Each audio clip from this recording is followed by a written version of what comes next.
bin hier am Bahnhof von Chișinău. In einer Stunde etwa fährt mein Nachtzug nach Bukarest und da möchte ich euch heute mal mitnehmen auf die Reise. Schauen wir uns mal um.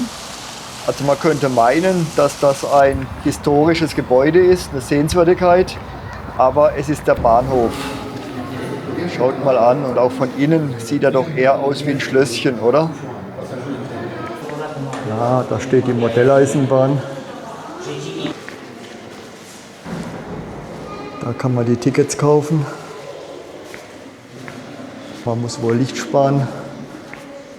Jedenfalls ist hier dunkel, nur das Aquarium ist beleuchtet. Bahnhof mit Aquarium habe ich jetzt auch noch nie gesehen. Wow, ein alter sowjetischer Güterzug. Ja, hier geht man einfach über die Gleise, da gibt es keine Überführungen oder Unterführungen. Muss mal gucken, dass kein Zug kommt, aber da kommen so selten Züge.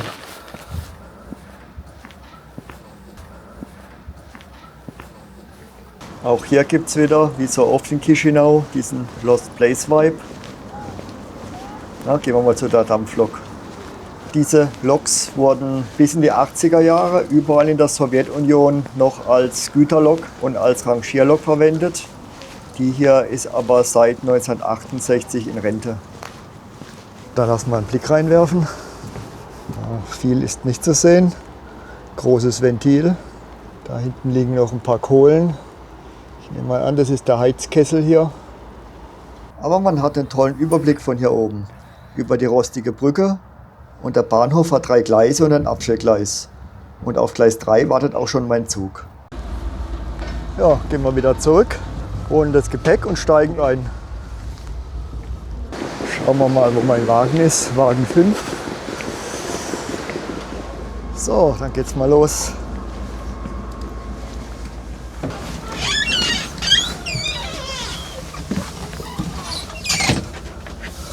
Wow, was für ein geiler Zug. Platz 51 sitze ich.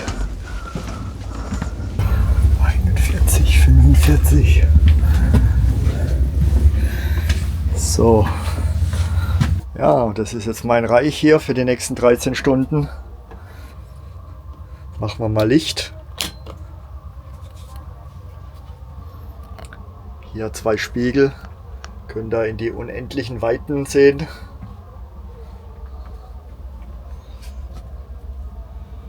Die Gardinen, Moldova. Da oben gibt es eine Ablage fürs Gepäck. Ja, jetzt erstmal hinsitzen. Ist richtig gemütlich hier. Das sind vielleicht Leselichter hier, aber die funktionieren nicht. Schade, ja, kann ich halt nicht lesen. Eine Steckdose, 110 Volt. Ja, ich hoffe mal, dass mein Laptop damit funktioniert. Ja, schaut mal hier mit dem Holz.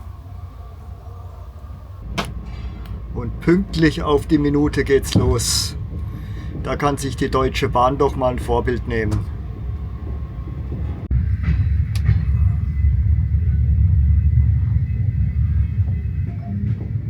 Und jetzt ein letzter Blick auf Chișinău im Regen. Ja, jetzt war gerade der Schaffner da und hat mir hier dieses Päckchen reingeworfen. Da haben wir ein Handtuch, sogar Bettwäsche. Wow, scheinen richtige Bettdecken hier zu haben und hier kann man sie beziehen.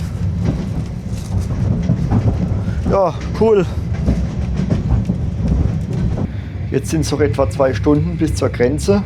Bisschen Zeit, die moldawische Landschaft zu genießen und ein bisschen über den Zug zu plaudern. Ja, der Zug heißt Prietenia, das ist rumänisch, heißt Freundschaft. Die Wagen wurden in den späten 70er bis frühen 80er Jahren in der DDR gebaut, wie man ja unschwer erkennen kann. Und der Zug verkehrt täglich. Im Viererabteil kostet eine einfache Fahrt etwa 45 € umgerechnet, 50 im Zweierabteil. Man kann auch einen Zweierabteil für sich alleine buchen und dann kostet es 65 €. Hier sollte man aber frühzeitig buchen, weil die Plätze recht schnell vergriffen sind. So, jetzt haben wir gleich einen kleinen Aufenthalt in Unceni. Das ist jetzt an der rumänischen Grenze. Da ging jetzt gerade jemand durch, hat die Pässe eingesammelt. Auch mal kurz in den Koffer reingeguckt, ob wir da irgendwelche verbotenen Sachen einführen in die EU. Denn wir überqueren ja jetzt eine EU-Außengrenze. Sowas ist natürlich immer so ein bisschen aufregend, weil so, wenn man einfach von Deutschland nach Rumänien reist, da gibt es ja keine Grenzkontrollen mehr, ist ja alles Schengen. Aber sobald man halt die EU verlässt, hat man halt so ein bisschen Hassel. Aber ja, ist okay. Ja, Moldawien hat auch eine andere Spurweite als der Rest von Europa. Ich glaube, die haben eine breitere Spur. Deswegen muss der ganze Zug hier auf andere Fahrwerke gesetzt werden. Also hier wird es gemacht, das sind diese Fahrwerke.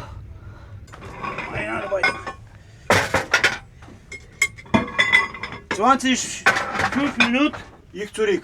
Ah, okay. Ja.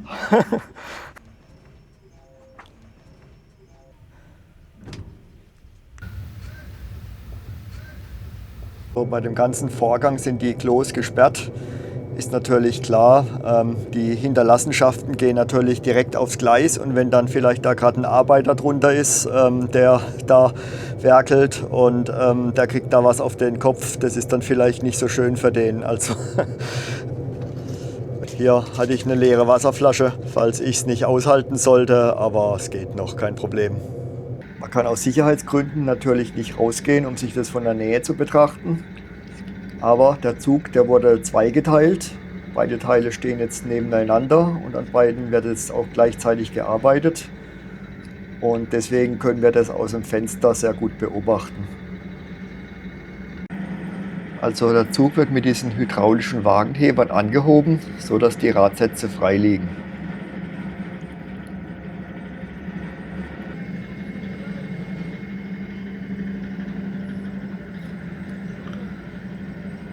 Wenn der Zug dann auf Mannshöhe ist, werden die breiteren moldawischen Fahrwerke rausgerollt und die schmaleren rumänischen kommen nach. Also man sieht auch, dass die Gleise ineinander liegen, so dass beide Fahrwerke darauf dann auch rollen können. Es wird alles noch genau in Position gebracht, so dass es nachher auch passt. Und dabei wird der Zug auch schon wieder abgesenkt.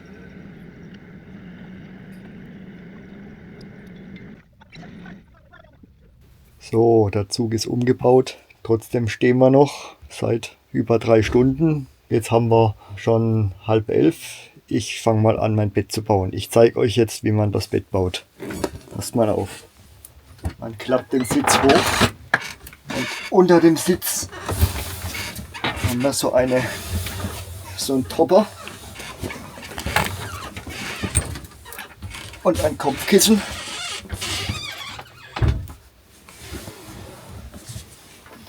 Topper lege ich jetzt da oben drauf.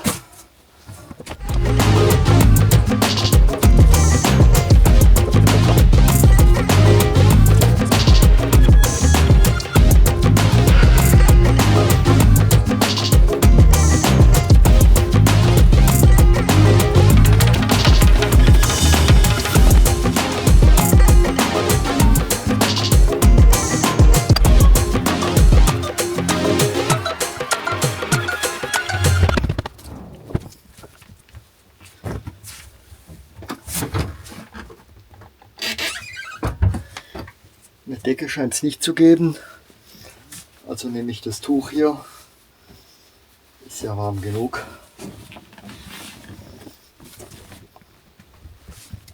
Ja,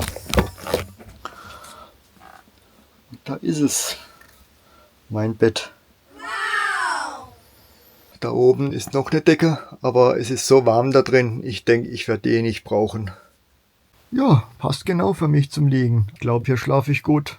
One eternity later. So, es ist 23:18 Uhr. Nach 4 Stunden geht es jetzt endlich mal weiter. Die ganzen Grenzkontrollen sind jetzt ausgestanden und jetzt nehme ich euch mal mit auf eine kleine Tour durch den Zug.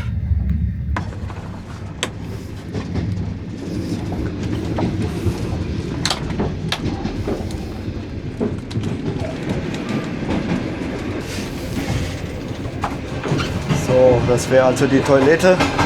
Puh. Die ist irgendwie nicht sehr einladend, also drauf sitzen wollte ich da nicht. Ja, da haben wir Wasser.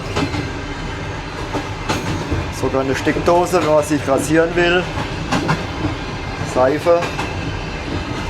Klopapier, was man halt so braucht. Ja, gehen wir mal weiter.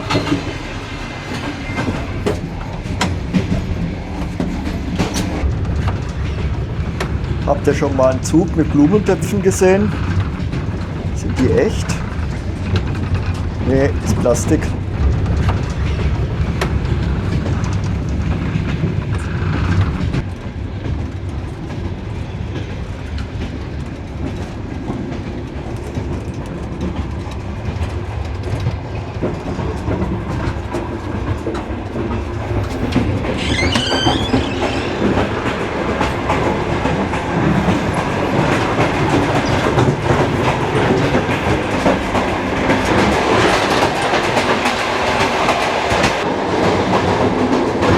Kein Zug wird ohne Maske. Naja.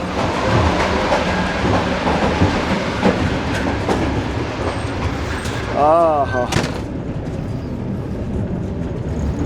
Das ist also der Speisewagen. Da gibt es ein paar Leckereien.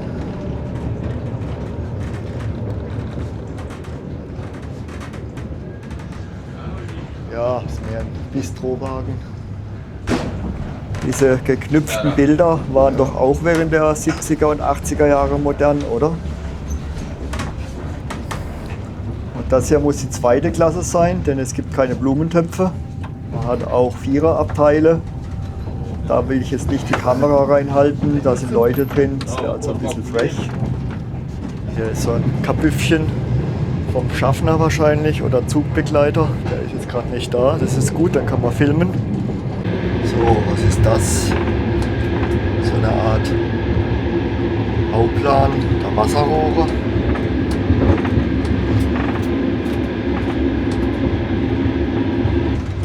Jeder Waggon hat so einen Samovar, der dann auch mit Holz oder Kohle beheizt wird. Da kann man sich dann seinen Tee machen.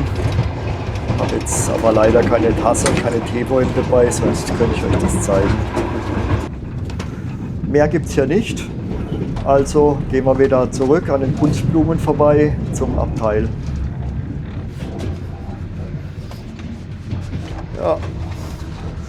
Und dann wären wir schon wieder zu Hause. Okay, Feierabend. Gute Nacht. Morgen aus Rumänien.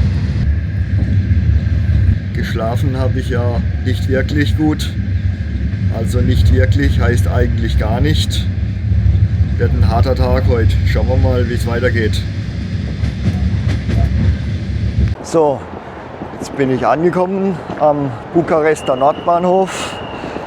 Werfen wir noch mal einen Blick auf den Zug hinter mir.